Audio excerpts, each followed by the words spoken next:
नेपाल में सत्ता बदलने का भारत पर कितना असर?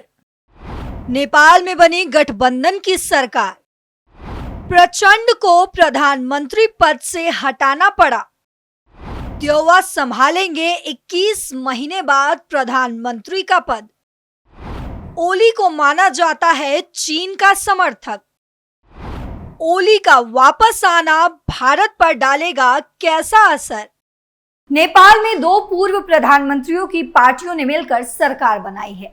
केपी शर्मा ओली की कम्युनिस्ट पार्टी ऑफ इंडिया और शेर बहादुर देउबा की नेपाली कांग्रेस के बीच गठबंधन हो गया है। इस कारण पुष्प कमल दाहाल प्रचंड को प्रधानमंत्री पद से हटना पड़ गया।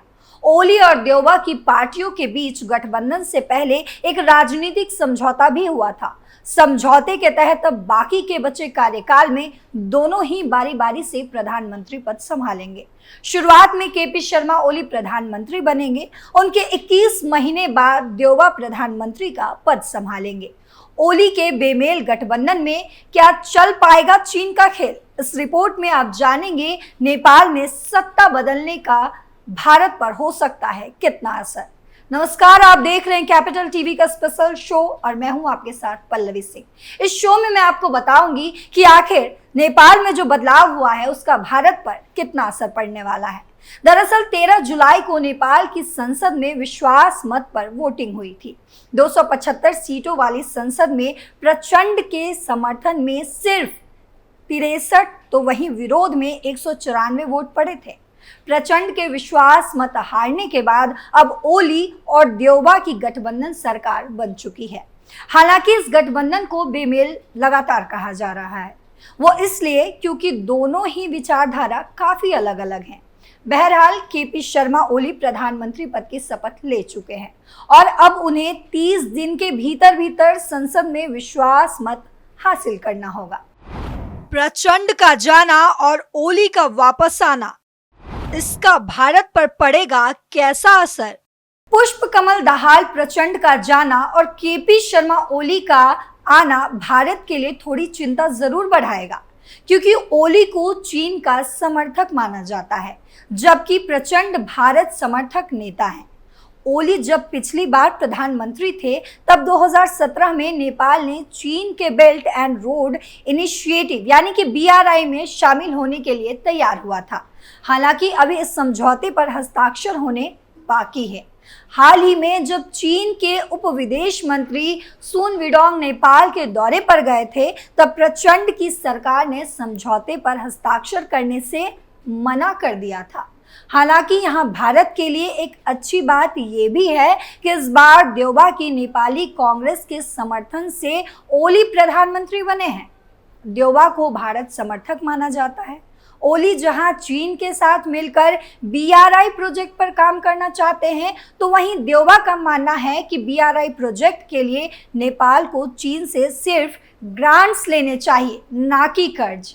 इतना ही नहीं, हाल ही में एक इंटरव्यू में ओली की पार्टी के विदेश नीति के प्रमुख राजन भट्टाचार्य ने कहा कि CPN-UML का मानना है कि भारत के खिलाफ जाकर ना तो नेपाल आगे बढ़ सकता है और ना ही नेपाली लोगों का भला हो सकता है। माना जा रहा है कि पिछले कार्यकाल में ओली का भारत को लेकर जो रवैया था वो अब बदला बदला नजर आ सकता है। क्या नेपाल फंस गया है भारत और चीन के बीच? तो ये एक बड़ा सवाल है। भारत और चीन के बीच फंस चुका है छोटा सा नेपाल। दोनों के लिए कई मायनों में खास है।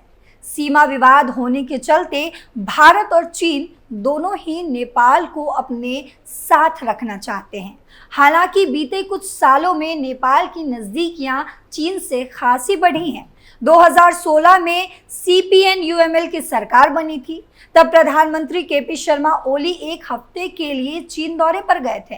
वहीं अगर बात करें मई 2017 की, तो मई 2017 में नेपाल को BRI में शामिल कराकर चीन ने भारत को बड़ा झटका दे दिया था, क्योंकि भारत हमेशा से इसका विरोध करता रहा है।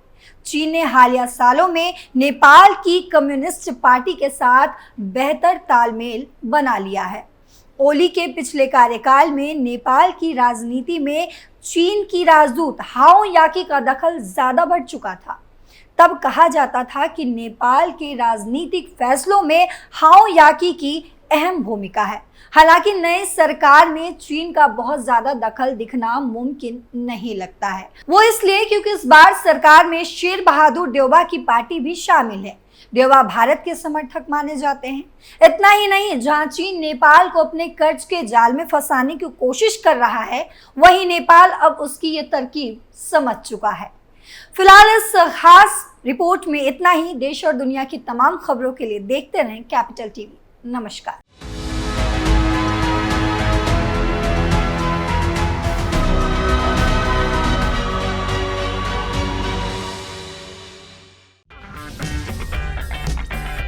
अगर आपको हमारा वीडियो पसंद आया हो तो इसे लाइक करें, हमारे चैनल को सब्सक्राइब करें और हाँ, बेल आइकन दबाना ना भूलें ताकि आप तक हमारे वीडियो की नोटिफिकेशन पहुंचती रहे।